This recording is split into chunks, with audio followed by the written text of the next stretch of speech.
بسم اللہ الرحمن الرحیم وعن ابن عمر رضی اللہ تعالی عنہما قال قال رسول اللہ صلی اللہ علیہ وسلم امرت ان اقاتل الناس حتى يشهدوا ان لا الہ الا اللہ وان محمد رسول اللہ ويقيموا الصلاة ويؤتوا الزکاة فإذا فعلوا ذلك عصموا مني دماءهم وأموالهم إلا بحق الإسلام وحسابهم على الله إلا أن مسلما لم يذكر إلا بحق الإسلام۔ حضرت عمر رضی اللہ تعالی عنہ سے مروی ہے، حضرت ابن عمر رضی اللہ تعالی عنہما سے مروی ہے، فرمایا رسول اللہ صلی اللہ علیہ وسلم نے روایت بیان کرتے ہیں، کہہ رہے کہ حضور نے یہ فرمایا، حضور صلی اللہ علیہ وسلم نے کہ مجھے حکم دیا گیا، یا حضور نے فرمایا کہ مجھے حکم دیا گیا کہ لوگوں سے جنگ کروں تاکہ گواہی دیں کہ رب کے سوا کوئی معبود نہیں۔ اللہ نے رسول اللہ صلی اللہ علیہ وسلم کو حکم دیا کہ آپ ان سے جنگ کریں یہاں تک کہ وہ گواہی دے دیں اللہ کی وحدانیت کی، ایک ہونے کی، اور رسول کی رسالت کی، نبوت کی گواہی دے دیں۔ لوگوں سے جنگ کرو تاکہ گواہی دیں کہ رب کے سوا کوئی معبود نہیں، کوئی خدا نہیں، صرف اللہ ہی ہے، اور محمد اللہ کے رسول ہیں صلی اللہ علیہ وسلم، اور نماز قائم کریں، زکوٰۃ دیں۔ جب یہ کر لیں گے تو وہ مجھ سے اپنے خون اور مال بچا لیں گے، یعنی گواہی بھی دے دیں، اللہ کی کلمہ شہادت پڑھنے لا الہ الا اللہ، اور ساتھ حضور کی رسالت کا بھی مان لیں کہ محمد رسول اللہ کہہ دیں، پھر کیا کریں، نماز پڑھنے لگ جائیں، زکوٰۃ دیں، یعنی اسلام کے ہر حکم کو ماننے لگے، عمل کرنے لگے، تو اب ان سے جہاد نہیں کیا جائے گا، گویا ان کا خون اور مال دونوں اب کیا ہو گیا، محفوظ ہو گیا۔ کہتے ہیں اپنے خون اور مال بچا لیں گے سوائے اسلامی حق کے، ان کا حساب اللہ کے ذمے ہے۔ اس میں بخاری مسلم کا اتفاق ہے، مگر مسلم نے اسلامی حق کا ذکر نہیں فرمایا ہے۔ دو تین باتیں ذکر کر رہے ہیں، اس کو ہم دیکھتے ہیں۔ کہتے ہیں کہ حتیٰ بمانا یہاں تک کہ وہ کیا کریں، اسلام قبول کر لیں، یہاں تک کہ وہ گواہی دے دیں۔ کمانا یہ ہے کہ اسلمت حتیٰ ادخل الجنہ، یعنی مجھے حکم الہی ہے کہ ملک گیر یا مال گیری کی نیت سے جہاد نہ کروں، بلکہ لوگوں کو ہدایت دینے کی نیت سے جہاد کروں۔ اللہ کے رسول کیا کریں کہ میں اس نیت سے جہاد کروں کہ اس میں نہ مال حاصل کرنا ہے، نہ کچھ اور دنیاوی چیز، بلکہ انہیں اللہ کی راہ کی طرف لانے کی نیت سے میں جہاد کروں۔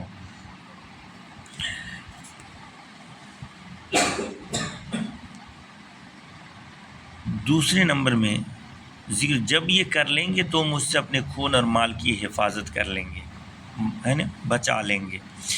اس کا مطلب کہتے ہیں کہ چونکہ اس وقت روزہ، جہاد وغیرہ کے احکام نہ آئے تھے، اسی لیے ان کا ذکر نہ ہوا۔ اگر کوئی نماز یا زکوٰۃ کا انکار کرے تو کافر ہے، اس پر کفار کا ساتھ جہاد ہوگا۔ تارکین نماز اور زکوٰۃ کی گوشمالی کرنی ہوگی۔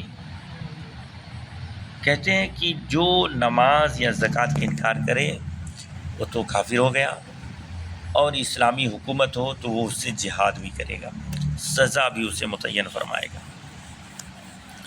اور تیسرا یہ تھا کہ اسلامی حق کے، کہتے اسلامی حق کا کیا مطلب ہے، کہتے چونکہ اس مبارک زمانے میں اسلام میں نئے فرقے نہ بنے تھے۔ ابتدا اسلام میں سب ایک ہی لوگ تھے، حضور سے سب پڑھ رہے تھے، سب ایک مسلک کے لوگ تھے، فرقے نہیں بنے تھے۔ کلمہ، نماز، زکوٰۃ ایمان کی علامت تھی۔ اس لیے فرمایا کہ جو یہ 3 کام کرے اس کا جان و مال محفوظ ہے۔ اب بہت مرتد فرقے، مرتد جو مسلمان تو تھے لیکن کسی وجہ سے وہ مسلمان نہیں رہے، انکار کیا، کلمہ پڑھ کر کے حضور کی گستاخی کی، صحابہ کرام کی گستاخی کی، اولیاء کرام کی گستاخی کی، تو ایسے جو ہے مرتد ہو گئے، یا کوئی کفر کا کام کر لیا، کوئی بہت سارے چیزیں ایسی ہوتی ہیں جس کے ذریعے سے آدمی مسلمان نہیں رہ جاتا، مرتد ہو جاتا ہے۔ کہتے ہیں کہ اب بہت مرتد فرقے کلمہ، نماز، زکوٰۃ پر کاربند ہیں، یعنی نماز روزہ سب پڑھنے والے ہیں مگر مرتد ہیں، ان پر ارتداد کا جہاد ہوگا۔ جیسے صدیق اکبر رضی اللہ تعالیٰ عنہ کے زمانے میں مسیلمہ کذاب کے معتقدین پر جہاد کیا، اب بھی قادیانیوں وغیرہ مرتدین کا یہی حکم ہے کہ مسیلمہ کذاب یہ دعویٰ کیا نبی ہونے کا، تو حضرت ابوبکر صدیق رضی اللہ تعالیٰ عنہ نے ان سے جہاد کیا اور بہت بڑا لشکر لے کر کے، فوج لے کر کے آیا تھا، جس میں بہت صحابہ کرام بھی شہید کر دیے گئے تھے۔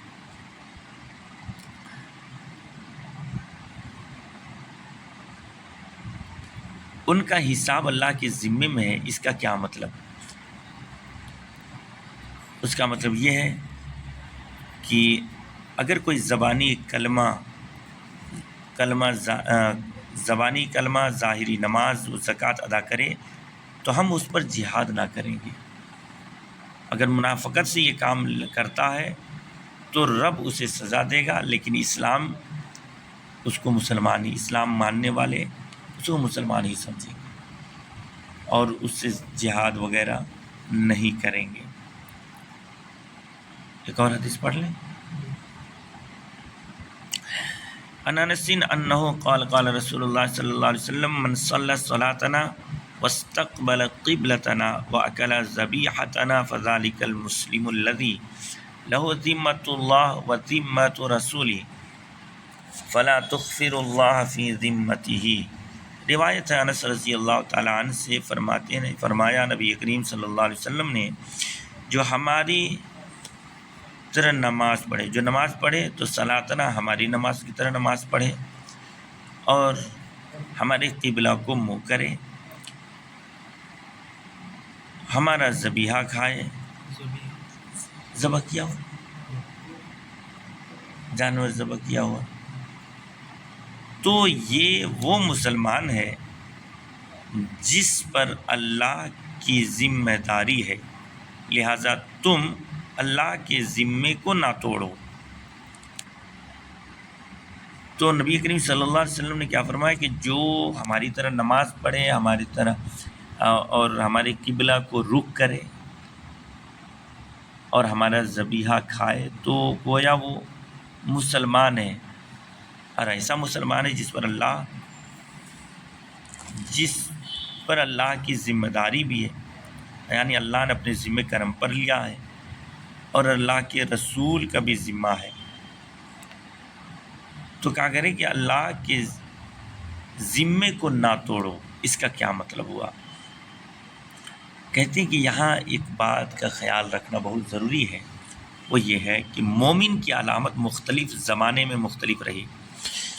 یہ نبی کریم صلی اللہ علیہ وسلم جس زمانے میں فرما رہے ہیں اپنے صحابہ کرام سے کہ جو ایسا کرے گا، نماز پڑھے گا ہماری طرح، قبلہ رخ کرے گا، ذبیحہ کھائے گا، ذبح کیا ہوا، تو گویا وہ مسلمان ہے۔ لیکن ابھی کے زمانے میں کہتے ہیں کہ مختلف زمانے ہوئے، اب وہاں سے ابھی تک میں بہت دور آئے، کہتے ہیں مختلف زمانوں میں مختلف رہی ہے مومنوں کی نشانی اور علامت پہچان، اس لحاظ سے کہ ان کے متعلق مختلف احادیث وارد ہوئیں۔ ایک وقت صرف کلمہ پڑھنا مومن کی علامت تھی کہ کوئی کلمہ پڑھ لیا تو مسلمان سمجھا جاتا تھا، نماز وغیرہ کوئی احکام نہ آئے تھے، اب کوئی حکم ہی نہیں آیا تھا تو خالی کلمہ پڑھا مسلمان ہو گیا۔ تو کہتے ہیں کہ کوئی احکام اس وقت نہ آئے تھے، تب ارشاد ہوا تھا من قال لا الہ الا اللہ دخل الجنہ، جس نے لا الہ الا اللہ کہہ دیا وہ جنت میں داخل ہو گیا۔ پھر ایک وہ وقت آیا جب نماز وغیرہ بھی آ گئی تو ارشاد ہوا جو یہ مذکور ہے، مدینہ منورہ میں منافقین بھی تھے جو کلمہ نماز وغیرہ ادا کرتے ہوئے بھی بے ایمان رہے، یعنی منافق رہے، یعنی حضور کی طرح نماز بھی پڑھ رہے ہیں، حضور جدھر قبلہ کر رہے ہیں ادھر بھی کر رہے ہیں، اور ان کے ذبیحہ بھی کھا رہے ہیں مسلمانوں کے، لیکن پھر بھی منافق ہیں، مسلمان نہیں ہوئے، اس لیے کہ وہ دل میں کچھ اور رکھتے تھے، زبان سے خالی کرتے تھے، دکھاوے کے لیے کرتے تھے تاکہ حضور ہم سے جنگ نہ کریں، ہمیں دھتکار کر کے بھگا نہ دیں۔ تو منافق اسی کو کہتے ہیں کہ دکھائیں گے خالی کہ ہم مسلمان تو ہیں، لیکن حقیقت میں وہ مسلمان نہیں ہوں گے۔ تو منافق میں ایسے ہی لوگ تھے، منافق مدینہ منورہ میں ایسے منافق بھی تھے جو نماز بھی پڑھتے تھے لیکن حضور سے بظاہر محبت ظاہر کرتے تھے لیکن محبت نہیں کرتے تھے۔ تب اللہ رسول کی محبت علامت ایمان ہو گئی تھی، یعنی جو محبت رسول ظاہر کرے وہی ایمان ہے۔ تو اسی وقت اللہ کے رسول نے فرمایا لا یؤمن احدکم حتی اکون احب الیہ من والدی و ولدی والناس اجمعین۔ یہ ہم لوگ پڑھیں اس حدیث کو کہ ساری چیزوں سے بڑھ کر جب تک کوئی اللہ کے رسول سے محبت نہیں کر لیتا اس وقت تک وہ مومن کامل نہیں ہو سکتا۔ کہتے ہیں کہ یہاں اللہ کے ذمہ نہ توڑو، اس کا مطلب کیا ہے وہ دیکھیے۔ کہتے ہیں کہ یہ مومن اللہ اور رسول کی امن میں ہے، تم اسے نہ ستاؤ ورنہ اللہ رسول کے خائن ٹھہرو گے۔ اس سے معلوم ہوا کہ حضور کی پناہ اور ذمہ لینا شرک نہیں، ایمان کا رکن ہے۔ یہ بھی معلوم ہوا کہ متقی مسلمان کو ستانا فاسق کو ستانے سے زیادہ برا ہے۔ متقی پرہیزگار جو نماز روزہ کا پابند ہو اس کو متقی کہتے ہیں، یعنی شریعت کے حکم کی جو تابعداری کرے، بندگی کرے، بجا لائے، عمل کرے، وہ بندہ متقی کہلاتا ہے۔ متقی مسلمان کو ستانا فاسق کو ستانے سے زیادہ برا ہے کہ اس میں ظلم بھی ہے اور اللہ اور رسول کی خیانت بھی ہے۔ فاسق جو اسلام کی کچھ چیزوں کو ترک کرے، نماز ایک ٹائم پڑھے 2 ٹائم چھوڑ دے، ایک مشت داڑھی رکھنا شریعت میں ہے نہ رکھے، کھلے عام برائی کرے، جھوٹ بولنا اس کا شعار بن جائے، یہ ساری چیزیں فاسق کی علامت ہے۔ سمجھے؟ تو اس طرح سے کہتے ہیں متقی اور فاسق میں فرق ہے۔ متقی جو پرہیزگار ہر ایک پر عمل کرتا ہے، شرعی طور پر وہ پابند ہوا کرتا ہے،